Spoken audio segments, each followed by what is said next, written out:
दयोदय गौशाला परिवार में अभी हम हैं और दयोदय गौशाला समिति के अध्यक्ष अनूप जैन से चर्चा करने जा रहे हैं। अनूप जी, जिस दिन ये घटना हुई बम ब्लास्ट की यहाँ पर राजू अग्रवाल की बम फैक्ट्री में, तो उस समय आपकी गौशाला भी काफी नजदीक है, लगभग 200-300 मीटर के लगभग ये गौशाला है।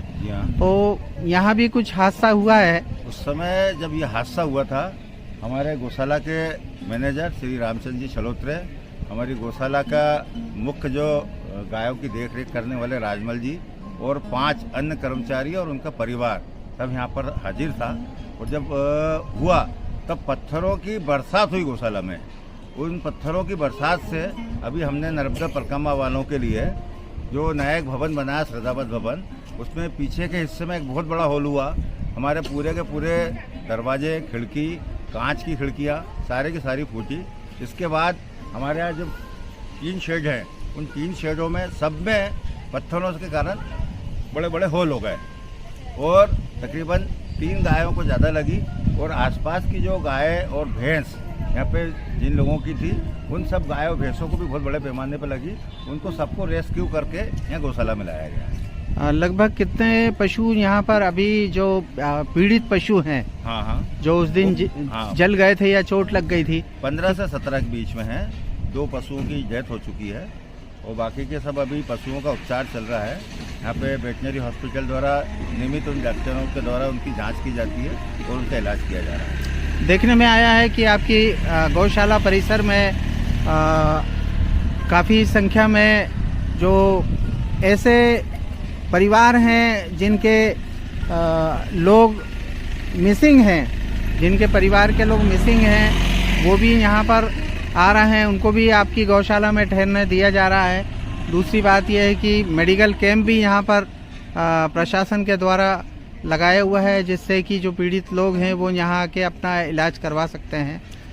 और आपकी गौशाला के द्वारा यहाँ क्या क्या सुविधाएं दी जा रही हैं? हमारी गौशाला के द्वारा यहाँ पर जैसे ही घटना हुई थी, 12:30 बजे हम खुद यहाँ आ गए थे। हमारे मैनेजर को ले जाके हमने उसको एडमिट कराया और जो नुकसान हुआ था उन सब चीज़ों को हमने छोड़कर हमने यहाँ पे मानव सेवा और नर सेवा को अपना प्रमुख ध्येय करके और लोगों की मदद करना शुरू करी।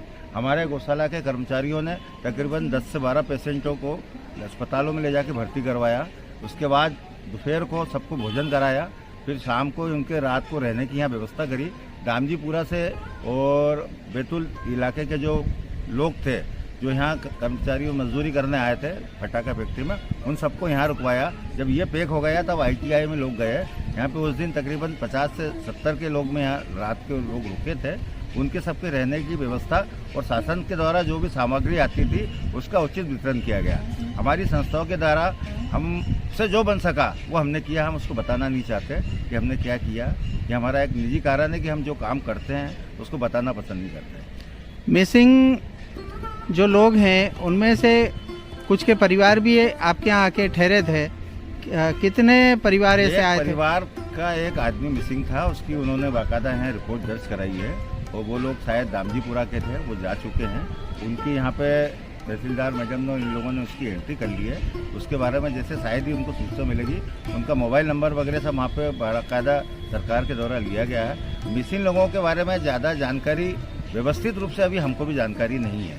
यहाँ पे तो हम उन लोगों की सेवा कर रहे हैं अभी, जो लोग जिनकी डेथ हो चुकी है और जिनके परिवार शेष लोग जीवित हैं, उन लोगों को सरकार से क्या क्या मदद मिल सकती है उसके बारे में हम विशेष ध्यान रख रहे हैं। और शासकीय अधिकारी और कर्मचारियों के साथ मिलकर उनको साथ सहयोग करवा के और उनको जो मुआवजा मिलना चाहिए उसकी हम वितरण व्यवस्था में उनके साथ सहयोग कर रहे हैं। धन्यवाद अनूप।